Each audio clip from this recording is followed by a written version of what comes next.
അന്തർ സംസ്ഥാന ബൈക്ക് മോഷണ സംഘം കൊല്ലത്ത് പിടിയിൽ. 3 തമിഴ്നാട് സ്വദേശികളടക്കം 9 പേരാണ് പിടിയിലായത്. കഴിഞ്ഞ ദിവസം രാത്രിയിൽ തെങ്കാശിയിലെ യാർഡിൽ നടത്തിയ പരിശോധനയിൽ നിരവധി കേരള രജിസ്ട്രേഷൻ വാഹനങ്ങളും പോലീസ് കണ്ടെത്തി. കൊല്ലം കടപ്പാക്കട ജംഗ്ഷന് സമീപം വെച്ച് 3 ബൈക്ക് മോഷ്ടാക്കൾ പിടിയിലായതോടെയാണ് 2 സംസ്ഥാനങ്ങളിൽ വേരുകളുള്ള മോഷണ സംഘത്തിലേക്ക് പോലീസ് എത്തിയത്. പിടിയിലായവരിൽ നിന്നും നിരവധി ബൈക്കുകളും കണ്ടെത്തിയിരുന്നു.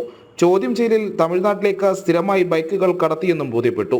ഇതിന്റെ അടിസ്ഥാനത്തിൽ കഴിഞ്ഞ ദിവസം രാത്രി തെങ്കാശിയിലെ അടുക്കളൈ നഗരത്തിൽ നടത്തിയ പരിശോധനയിൽ സെൽവം എന്നയാളുടെ യാർഡിൽ നിന്നും 100 കണക്കിന് കേരള രജിസ്ട്രേഷൻ ബൈക്കുകളാണ് പോലീസ് കണ്ടെത്തിയത്.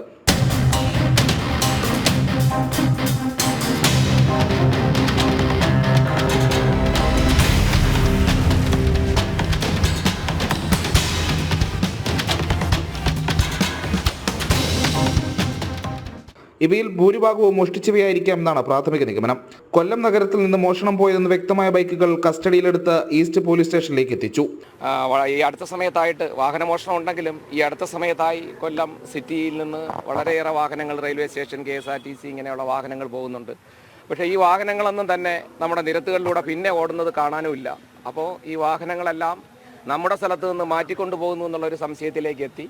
ഇപ്പോൾ അടുത്ത ഒരു 10 ദിവസത്തേക്ക് ഞങ്ങൾ രാത്രിയും പകലുമായിട്ട് നടത്തിയ അന്വേഷണത്തിനൊടുവിലാണ് വാഹനം മോഷ്ടിക്കുന്നവരെയും മോഷ്ടിച്ച് വിൽപ്പനയ്ക്കായിട്ട് കൊണ്ടുപോകുന്നവരെയും ഇത് വാങ്ങി ഇതിൻ്റെ സ്പെയർ പാർട്സുകളായിട്ട് വിൽക്കുന്നവരെയും ഞങ്ങൾക്ക് കണ്ടെത്താനായിട്ടുണ്ട്.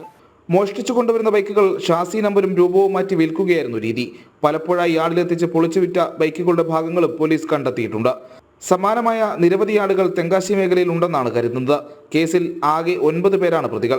ഇതിൽ യാർഡുടമയും സഹായികളുമടക്കം 3 തമിഴ്നാട് സ്വദേശികളുമുണ്ട്. പ്രതികളെ വിശദമായി ചോദ്യം ചെയ്യുന്നതിലൂടെ ബൈക്ക് മോഷണ സംഘത്തെക്കുറിച്ച് കൂടുതൽ വിവരങ്ങൾ ലഭ്യമാകുമെന്നാണ് പോലീസ് പ്രതീക്ഷിക്കുന്നത്. ജനം, കൊല്ലം.